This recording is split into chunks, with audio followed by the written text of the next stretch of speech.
രാഷ്ട്രീയ ചർച്ചകളിൽ ഇപ്പോൾ ഏറ്റവും കൂടുതൽ ഉയർന്നു കേൾക്കുന്നത് 2026 നിയമസഭാ തെരഞ്ഞെടുപ്പിന് മുന്നോടിയായുള്ള UDF സീറ്റ് വിഭജനത്തെക്കുറിച്ചാണ്.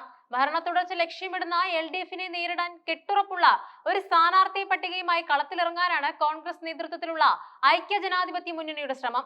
മുസ്ലിം ലീഗ്, കേരള കോൺഗ്രസ് തുടങ്ങിയ പ്രമുഖ കക്ഷികളുമായി നിലവിൽ നടന്നുവരുന്ന സീറ്റ് ചർച്ചകൾ വരാനിരിക്കുന്ന പോരാട്ടത്തിന്റെ ദിശ നിർണ്ണയിക്കുന്നവയാണ്. 27 സീറ്റുകളിലെ പോരാട്ട വീര്യം UDFിലെ രണ്ടാമത്തെ വലിയ കക്ഷിയായ മുസ്ലിം ലീഗ് ഇത്തവണയും 27 സീറ്റുകളിൽ മത്സരിക്കാനാണ് പ്രാഥമിക ധാരണയായിരിക്കുന്നത്.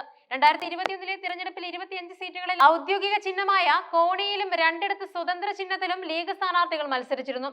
സമാനമായ രീതിയിൽ തന്നെ ശക്തി കേന്ദ്രങ്ങളിൽ ഇത്തവണയും ലീഗ് ജനവിധി തേടും. എങ്കിലും ഇത്തവണത്തെ ചർച്ചകളിൽ ചില സീറ്റുകളുടെ വെച്ചുമാറൽ സംബന്ധിച്ച് ഗൗരവകരമായ ആലോചനകൾ നടക്കുന്നുണ്ട്. ഇതിൽ ഏറ്റവും പ്രധാനപ്പെട്ടത് തിരുവമ്പാടി മണ്ഡലമാണ്. വർഷങ്ങളായി ലീഗ് മത്സരിക്കുന്ന ഈ സീറ്റ് ഇത്തവണ കോൺഗ്രസിന് വിട്ടു നൽകാൻ ലീഗ് സന്നദ്ധത അറിയിച്ചിട്ടുണ്ട്. ക്രൈസ്തവ വോട്ടുകൾക്കും കർഷക വോട്ടുകൾക്കും വലിയ സ്വാധീനമുള്ള തിരുവമ്പാടിയിൽ ഒരു കോൺഗ്രസ് സ്ഥാനാർത്ഥി വന്നാൽ വിജയം ഉറപ്പിക്കാമെന്നാണ് മുന്നണിയുടെ കണക്കുകൂട്ടൽ. മലപ്പുറം DCC പ്രസിഡന്റായ VS ജോയി ഇവിടെ സ്ഥാനാർത്ഥിയായേക്കുമെന്നാണ് നിലവിലെ റിപ്പോർട്ടുകൾ സൂചിപ്പിക്കുന്നത്. യുവജന നേതാവ് എന്ന നിലയിലും സംഘാടകൻ എന്ന നിലയിലും ജോയിയുടെ സാന്നിധ്യം മണ്ഡലം തിരിച്ചുപിടിക്കാൻ സഹായിക്കുമെന്ന് കോൺഗ്രസ് വിശ്വസിക്കുന്നുണ്ട്.